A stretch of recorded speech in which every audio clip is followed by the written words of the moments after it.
Jadi untuk berat jenis yang akan dibahas pada pertemuan kali ini ada dua, itu berat jenis curah dan berat jenis jenuh kering permukaan.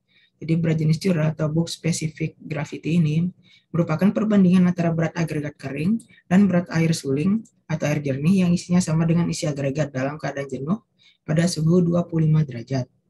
Kemudian untuk berat jenis jenuh kering permukaan atau Saturated Surface Dry Specific Gravity atau biasa disingkat SSD Specific Gravity, yaitu perbandingan antara berat agregat kering permukaan jenuh dan berat air suling atau berat air jernih yang isinya sama dengan isi agregat dalam keadaan jenuh pada suhu 25 derajat Celcius. Jadi dapat dilihat perbedaan di gambar bawah ini. Jadi yang gambar sebelah kiri ini diibaratkan pasir dalam keadaan kering. Jadi dalam keadaan kering itu pasir tidak memiliki kandungan. Jadi jika dituang di atas wadah, nah ini akan tercerai-berai. Nah, jika dalam keadaan SSD atau kering permukaan, di mana yang kering itu hanya bagian permukaannya saja.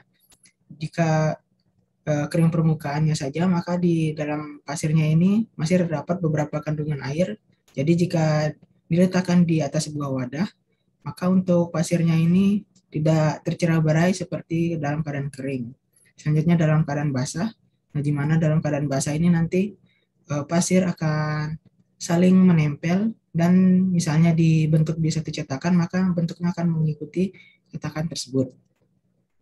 Jadi untuk mencari berat jenis curah menggunakan rumus berikut ini, di mana BK merupakan berat benda uji kering oven dalam gram, kemudian B ini merupakan berat piktometer berisi air, satuannya gram juga, kemudian 500 ini berat benda uji dalam keadaan permukaan kering jenuh atau permukaan SSD, jadi yang digunakan dalam berat jenis pasir, dalam menentukan berat jenis pasir ini, untuk benda uji pasir SSD-nya yaitu sebesar 500 gram.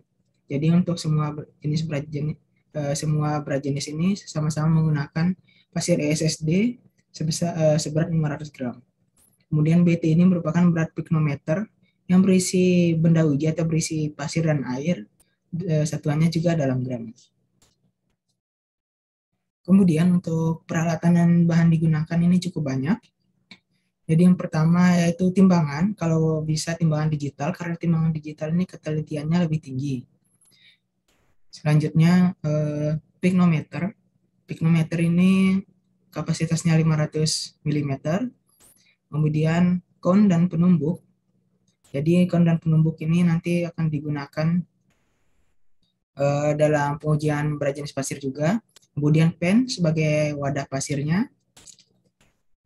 Selanjutnya saringan nomor 4, di mana saringan nomor 4 ini untuk mengambil sampelnya. Jadi sebelum diuji, pasir tersebut disaring terlebih dahulu, di mana yang lolos saringan nomor 4 ini, nah itu yang akan digunakan sebagai benda uji. Selanjutnya oven. Jadi oven ini nanti untuk mendapatkan berat kering dari pasir tersebut. Jadi oven ini akan membuat pasir tersebut dalam keadaan kering dan tidak mengandung air sama sekali. Selanjutnya termometer juga untuk pengukuran suhunya.